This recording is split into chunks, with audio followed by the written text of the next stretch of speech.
guys, jadi kita akan menyelam di Sungai Musi. Siap ya?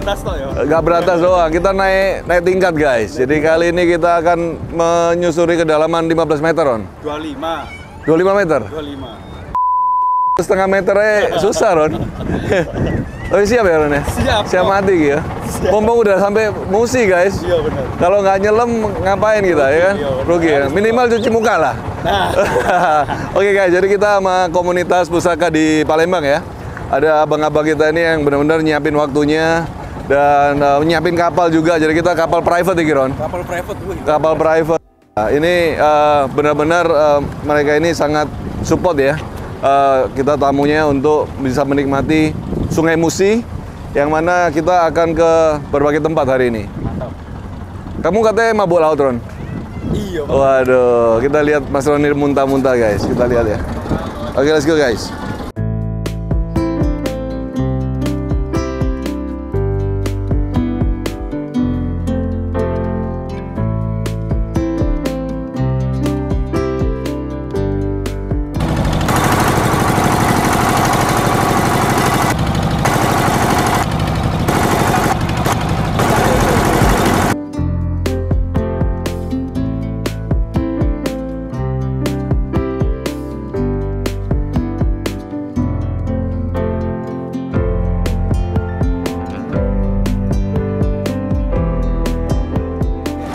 Oke, jadi inilah Sungai Musi yang terkenal itu ya. Dan ternyata ombaknya gede guys.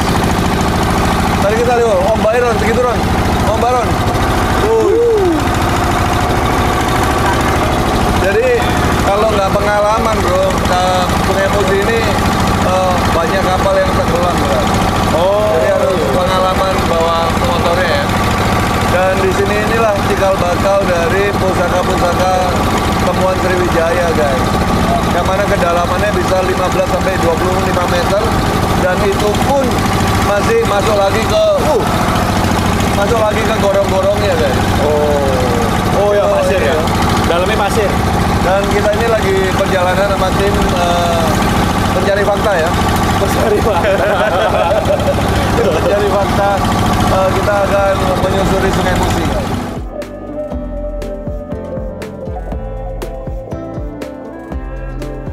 Itulah kapal yang biasa dipakai untuk nyari ya Bang ya.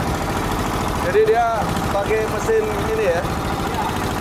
Jadi Bang, ini Bang Rohan ini ya. Dulu kapalnya ini. Ya? Kalau dulu sampai 40 kapal. Oh. Bagi 3 DM. Ya. Jadi di sana pusatnya sama di Laut Benteng tadi.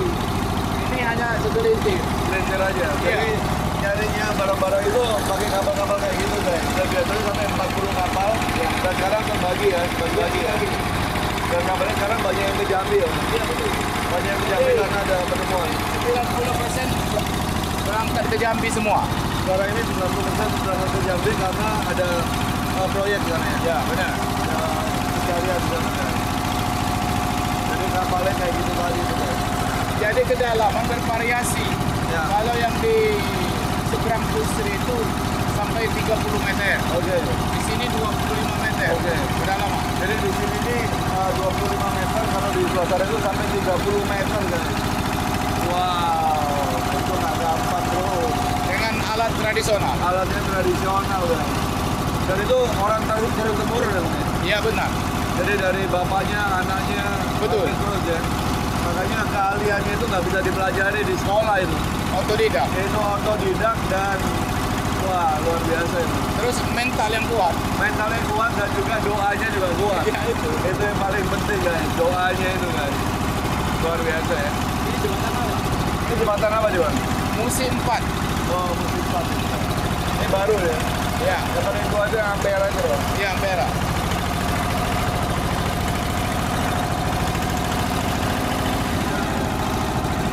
Kalau ngasuhin dulu juga ikut? Enggak. Masuk dalam? Enggak. Nunggu di rumah. Gitu itu Bang, kalau orang masuk air tuh, mereka itu dapat bayaran harian atau gimana juga? Atau per barang doang baru dikasih uang? Iya benar, tergantung nasib. Jadi mereka modal pertama dulu minyak, peralatan makan kan. Jadi begitu. Tapi biasanya dipastikan dapat terus. Ya. Nah itu. itu masjid tertua yang ada di Palembang. Itu ya. Iya, baru dibongkar kan. Jadi begitu jalan itu modal pertama cukup besar ya. Iya.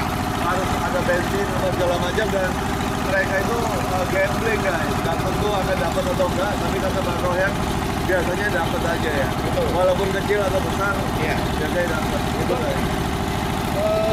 Dipastikan itu kan setiap kapal itu ada minimal 40 kapal ya. Dipastikan 2 gram, 3 gram itu tidak dapat.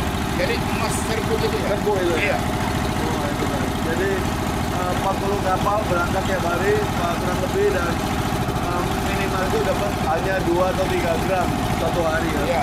Tapi kalau di hari yang beruntung bisa dapat keramik, bisa dapat pusaka segala macam. Betul. Itu untung-untungan juga guys.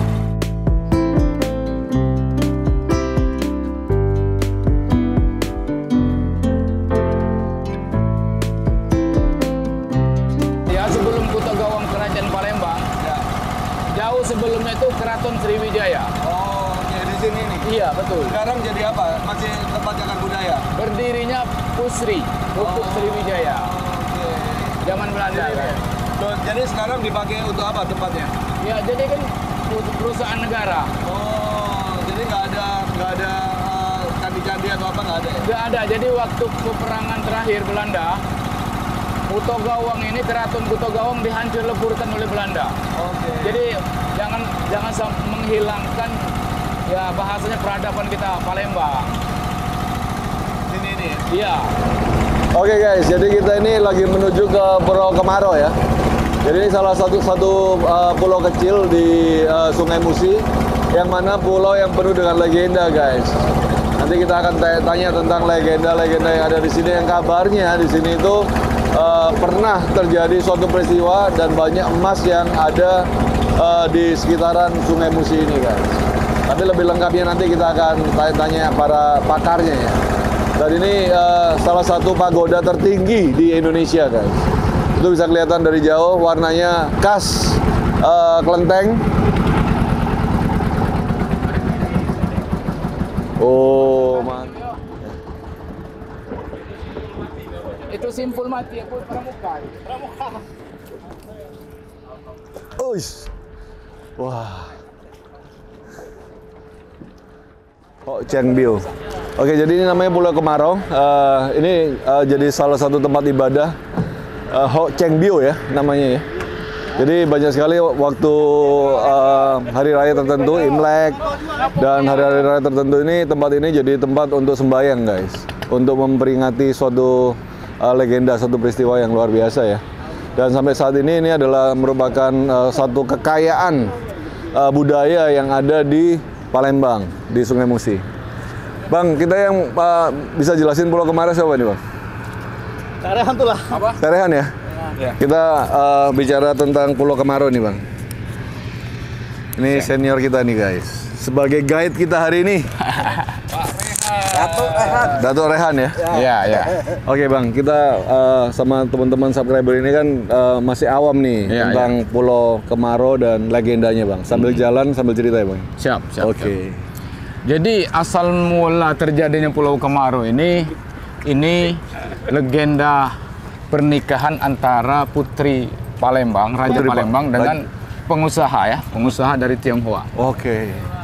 Jadi pernikahan mereka itu terjadi atau belumnya, tapi mereka itu meninggalnya dan dimakamkan di sini. Di sini masih ada makamnya sampai hari ini. Makam masih ada di dalam situ. Jadi mereka tuh mati berdua, tak mau terpisahkan. Hidup mereka tuh mau sehidup semati. Oke. Nah, itu aja. Jadi ada suatu sumpah mengatakan di sini sumber barang.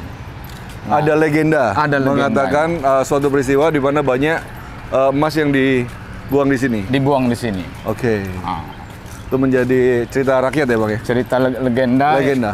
Nyata. Tapi apakah benar itu pernah ditemukan Bang? Sebagai Abang sebagai penemu yang Contoh sekarang ini, Ya. udah habis-habis nih barang dari Sungai Musi yang keluar. Oh, iya, betul juga ya. Ya kemungkinan benar atau tidaknya itu kembali kepada, apalagi kalau penyelam-penyelam di sini sudah merasakan. udah pernah merasakan, walaupun sedikit-sedikit tapi tiap hari Bang ya? Tiap hari. Kalau peninggalan secara maksudnya kayak Gucci, kayak apa, mas-mas perhiasan Cina gitu ada nggak? Pernah ditemukan? Nggak ada. Belum ada Jadi, di sini ya? Biarpun ada, kemungkinan barang itu sudah di museum. Jadi museum-museum sudah ambil alih Iya, ke iya, tangan iya, pemerintah iya. Kota Palembang. Biar dilestarikan di sana ya, Bang Betul. ya? Jadi di sini hanya napak tilas saja Ah. untuk wisata. Oke. Area luas. Luas banget ini Dibilang ya? Pulau Kemaro itu memang pulau. Awalnya itu sebenarnya Kemaro itu Pulau Tandus, Bang. Ternyata bukan ya? Enggak, pulau Kalau Kemaro kan bahasanya kan Tandus kan? Ini Iya. ternyata rimbun banget guys di Rimbun. sini, Gus. Wah. Nah, di sana tuh makam tuh. Oh, di sana ya. Dan ini tempat ini masih jadi tempat peribadatan ya, Bang? Peribadatan. Di hari-hari Imlek, hari-hari Betul. raya tertentu masih dikunjungi sebagai tempat untuk sembahyang ya. Betul, betul. Ya, ini sekali. menunjukkan harmonisasi antara keturunan Tionghoa dengan masyarakat Palembang juga ya, Bang ya. Betul, hubungan tak bisa terpisahkan. Hubungan yang tidak bisa terpisahkan, guys. Dari ciri-ciri ukiran Palembang pun Ada mengadopsi dari kebudayaan di daratan Cina ya. Contoh kalau di Palembang kan lebih mengutamakan warna merah dan warna emas. Kuning emas. Iya, Ya. kuning berarti emas, merah bertanda kemewahan, kemegahan. kan? Kemegahan. Apalagi dipakai pakaian adat Palembang itu kan jelas Merah sekali. kuning, merah Iya. emas gitu kan. Ya itu juga sangat kita sering kali lihat di apa kelenteng-kelenteng di Cina, di mana-mana itu juga merah sama emas menjadi satu ciri khas ya, Bang ya. Jadi sudah tercipta dari zaman dulu. Dan Hubungan harmonisasi yang nama luar Sungai biasa, Musi pun dari orang-orang pendatang dari, kalau tak salah, sejarah dari dinasti Yuan guys. Oh. yang memberi nama Sungai Musi asal kata Mu dan Ci. Mu dan Ci. Ya, Apa artinya, Bang? air yang mengalir. Wah, akhirnya mengalir. Saya ini keturunan Cina tapi agak belepotan, Bang, kalau ngomong tentang Cina.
Oke guys, kalau kamu sering lihat lelang kita sering kali ada lelang keris dapuran Singokilin ya.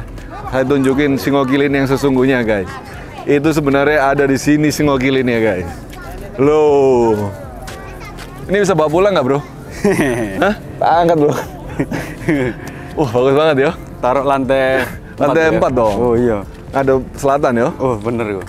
Jadi ini adalah salah satu pagoda tertinggi di Indonesia guys, yang ada di kelenteng yang di Pulau Kemaro ini. Jadi ini merupakan salah satu ini ya keindahan budaya yang luar biasa yang terjaga hingga hari ini. Walaupun kita nggak bisa naik dan kalaupun dibuka pun Roni nggak akan kuat naik sampai ke atas. Dan ini benar-benar tinggi banget guys. Asli ini tinggi banget. Dan kalau dalam kebudayaan Cina itu Ron, ini menunjukkan perjalanan hidup manusia, Ron. Oh. Jadi semakin tinggi itu memang semakin sulit, Ron. Semakin berat untuk mencapai kesempurnaan. Nah, kalau kita di bawah-bawah, hidup kita itu harus senantiasa untuk memanjat sedikit demi sedikit ke atas. Jangan langsung naik ke atas, Ron. Iya bener. Sampai tengah jalan udah menyerah, Ron. Menyerah, Jadi ya? hidup ini jalanilah step by step, guys. Ah bener. Selangkah demi selangkah, Selangkah demi kebaikan demi kebaikan, kegagalan demi kegagalan, keberhasilan demi keberhasilan, itu yang membentuk kita hari ini. Nah, itu filosofi dari pagoda. Sampai semakin atas, semakin pandangan kita itu semakin luas, guys. Semakin kita bisa menikmati kehidupan ini dengan begitu indah. Kalau di bawah ya ini aja yang kita lihat. Sampah, ya kan? Orang-orang ini. Tapi kalau semakin ke atas, kita itu semakin melihat kehidupan itu semakin bahagia, semakin luas. Nah, itu filosofi yang kita dapat dari pagoda tertinggi di Indonesia.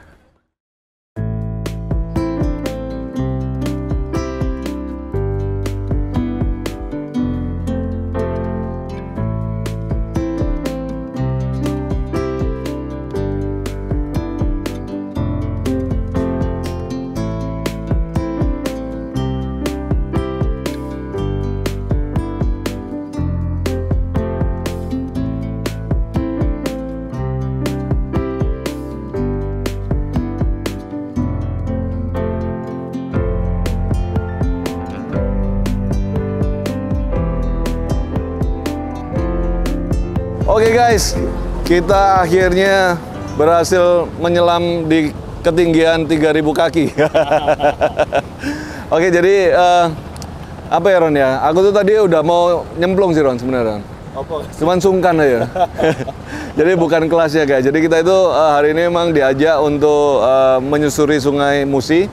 Dan sambil ngobrol-ngobrol tadi itu sama Mas Royhan juga kehidupan masyarakat yang mencari untuk di Sungai Musi ya. Cuman karena kali ini, hari ini dan beberapa minggu terakhir itu banyak yang ke Jambi guys, para pencari-pencari itu, karena mereka fokus kepada penemuan di daerah Jambi. Kabarnya di sana lagi banyak ditemukan guci-guci dan kebanyakan penyelam-penyelam itu sekarang pada ke sana. Jadi rencana itu kita pengen buat video untuk menguak atau mengangkat kehidupan para pencari di Sungai Musi. Cuman belum bisa dilakukan sekarang. Cuman tadi kita udah dapat gambaran sedikit pengalaman bagaimana Sungai Musi. Wah, luar biasa Ron ya. Dari ombaknya, kedalamannya itu, wah, lebarnya, begitu luasnya Sungai Musi ini luar biasa sih. Tapi masih ada kesempatan lain waktu ya Ron ya. Lain waktu kita bawa sepatu kata lah Ron. Oh, harus kayak. Sama ini Ron, krim matahari kayak. Tak kira sederhana. Iki dulu aja keleng iki rasanya Ron.